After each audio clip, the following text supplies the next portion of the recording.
शिवानी और रंगमंच आजकल में आपका एक बार फिर से स्वागत है। लिटिल थिएटर ग्रुप यानी LTG पिछले 5 दशकों से थिएटर के साथ साथ दूसरी परफॉर्मेंस आर्ट्स का भी आयोजन करता रहता है। पिछले कुछ सालों से नाट्य कला को बढ़ावा देने के लिए LTG रेपर्टरी का भी गठन किया गया।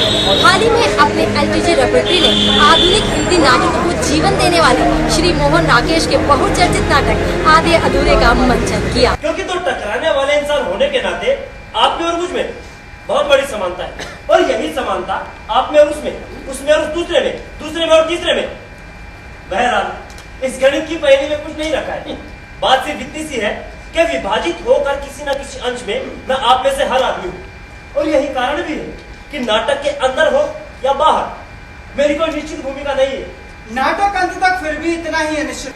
कुछ सवालों किन्हीं पात्रों को हटा देने से, अरे 2-1 पात्र उसमें मिला देने से, कुछ पंक्तियां बढ़ा देने से, कुछ पंक्तियां घटा देने से, कुछ भूमिकाएं बदल देने से, या परिस्थितियों में ही थोड़ा सा हेरफेर कर देने से हो सकता है नाटक के अंत में या उससे पहले ही आप लोग कुछ सुझाव दे सके इस संबंध में। इस अनिश्चित पात्र से आपकी भेंट इस बीच कई बार होगी। इस अनिश्चित पात्र से आपकी भेंट इस बीच कई बार होगी। जैसे कि नाम से ही पता चलता है, आधे अधूरे का मतलब इनकम्प्लीटनेस। ये कहानी एक मिडिल क्लास फैमिली के इर्द गिर्द की है, जिसको चलाने का सारा दारोमदार एक औरत का है, जिसका नाकारा पति और बड़े होते हुए 3 बच्चे हैं।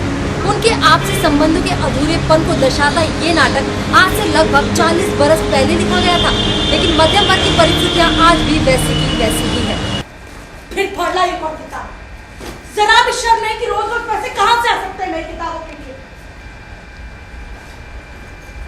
पहले भी तो देख सकते हैं ना तुम। चाय किसी से पीती ना? अकेले मैंने। तो अकेले के लिए जरूरी था पूरी ट्रे की ट्रे? गिन्नी को दूध दे दिया था? मुझे दिखी नहीं अभी तक। देखिए तब ना, जब कोई घर पर रहे। मैं बस थोड़ी देर के लिए बाहर गया था। मुझे क्या पता कितनी देर के लिए गए थे। वो आज फिर आए, अभी थोड़ी देर में। मैं तो आज तीसरी बार आएगा। अच्छा, तो लोगों को पता है कि वो यहाँ आता है? क्यों? बुरी बात है? नहीं, मैंने कब कहा बुरी बात? मैं तो कहता हूँ अच्छी बात है। आधे अधूरे का निर्देशन मीता मिश्रा और गोविंद सिंह ने मिलकर किया। राष्ट्रीय नाट्य विद्यालय से प्रशिक्षित इन दोनों को कई पुरस्कारों के साथ साथ संगीत नाटक अकादमी ने भी सम्मानित किया है। जहां मीता मिश्रा बच्चों के साथ यूनिवर्सिटी और कॉलेज में थिएटर वर्कशॉप करती हैं, वहीं गोविंद सिंह यादव अपने लाइव डिजाइनिंग को लेकर देश के साथ साथ विदेशों में भी सराहे गए हैं। मैं मीता मिश्रा हूं और मेरे हस्बैंड गोविंद सिंह यादव है। हम दोनों NSD के ग्रेजुएट्स हैं। हम दोनों ने मिलके इस पूरे नाटक को डिजाइन और डायरेक्ट किया है। टेक्निकली एंड डायरेक्टोरियल जॉब दोनों का हाथ है इसमें। अब ऐसा लगने लगा है कि वो जाना बिल्कुल जाना नहीं था माँ। तो फिर उसके चरित्र में कुछ ऐसी बात है? बहुत साफ आदमी है। उसकी आर्थिक स्थिति ठीक है मम्मा। सेहत बहुत अच्छी। अरे भाई सब कुछ ठीक ही ठीक है, तो शिकायत किस बात की है भाई? तुम बात को समझने भी दोगे? समझो। जब तुझे वहाँ किसी चीज की शिकायत है तो कोई खास वजह होनी चाहिए या मैं अभी नहीं कह सकती। वजह सिर्फ वो हवा है जो हम दोनों के बीच से होकर गुजरती है माँ। क्या कहा? हवा? हाँ हवा। पुराना नाटक ही क्यों चुना, जबकि इसे इतने सारे डायरेक्टर पहले बहुत बार कर चुके हैं। तो ऐसी क्या खास बात आपको इस नाटक के लिए लगी जो आपने इसे मंच पर रेपर्टरी के स्टूडेंट्स या फिर कह सकते हैं मेंबर्स के साथ आपने किया? ये बहुत ही सही सवाल है कि 40 साल पुराना नाटक को हम क्यों मंचन कर रहे हैं फिर से दोबारा। इसका जवाब ये है कि भले ही ये 40 साल पहले लिखा गया हो, बट तब के ज़माने में एक औरत 60s 70s में एक औरत भारत में पोस्ट इंडिपेंडेंस पीरियड में घर चलाती थी, और उसके लिए बाहर जाके समाज में काम करना, नौकरी करना, अपना घर बार द्वार का जो फाइनेंशियल सिचुएशन है उसको अपनाना जो है अपने आप में एक बहुत बड़ा स्टेप था। It was a milestone then, उस दिन के लिए। लेकिन आज के ज़माने में हम देखते हैं कि हर औरत जो है अपने हस्बैंड के साथ कंधे से कंधे मिला के अपना घर चलाती है और नौकरी करना चाहती है, नौकरी करती है, और बाहर के समाज में अपने कैरियर में, प्रोफेशन में अपना पैर जमा चुकी है। लेकिन इन सर्कमस्टेंसेस में भी ये नाटक इसीलिए प्रस्तुत है क्योंकि एक औरत को अपना प्रोफेशन के साथ साथ अपना परिवार भी बहुत ही ज़रूरी होता है। तो 40 साल पहले एक औरत कैसे उन चैलेंजेस को अपनाती थी, और फिर दोबारा हमारे सामने यही सवाल उठा है। आज इस नाटक के द्वारा हम इन्हीं सिचुएशंस को, इन्हीं क्वेश्चंस को बारंबार हम टैकल करना चाहते हैं, अपने आप से, समाज से और ऑडियंस से पूछना चाहते हैं, ताकि वो भी सोचे और हमें भी सुझाए, और हम सब मिलके इस क्वेश्चन, इस चैलेंज के बारे में दोबारा सोचें कि एक औरत के जीवन में जो औरत बट गई है, जो लोग कहते हैं, मतलब परिवार और समाज में अपना एक प्रोफेशन के बीच में क्या करना चाहती है, कैसे हैंडल करती है, इन क्वेश्चंस को टैकल करने में ये नाटक बहुत ही सफल है और बहुत ही सशक्त है, बहुत चैलेंजिंग है।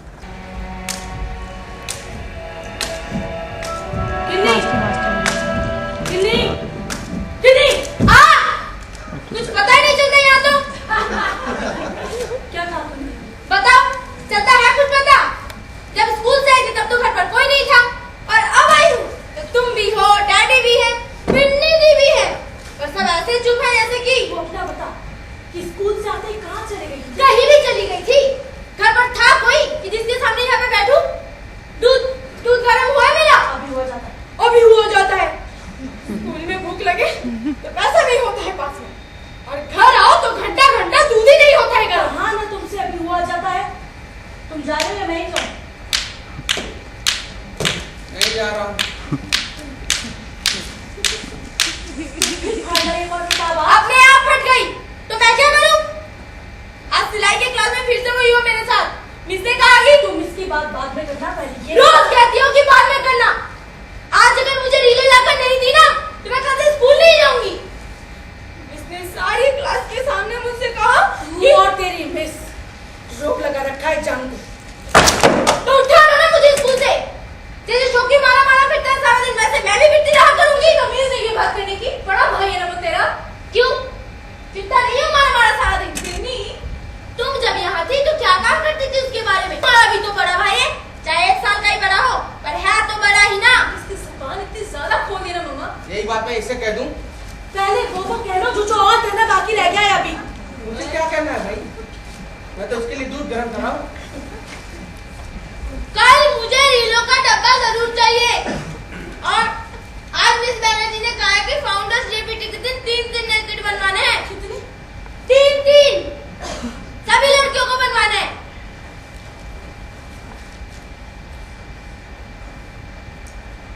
अब तुमने कहा था कि इस हफ्ते मेरे मोजे और क्लिप आ जाएंगे, आ गए हैं।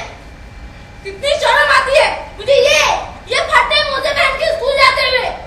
इतना साल पुराना नाटक, 40 साल पुराना नाटक, और इसे इतने सारे डायरेक्टर कर चुके हैं, फिर आज के टाइम में आपने इसी नाटक को क्यों चुना?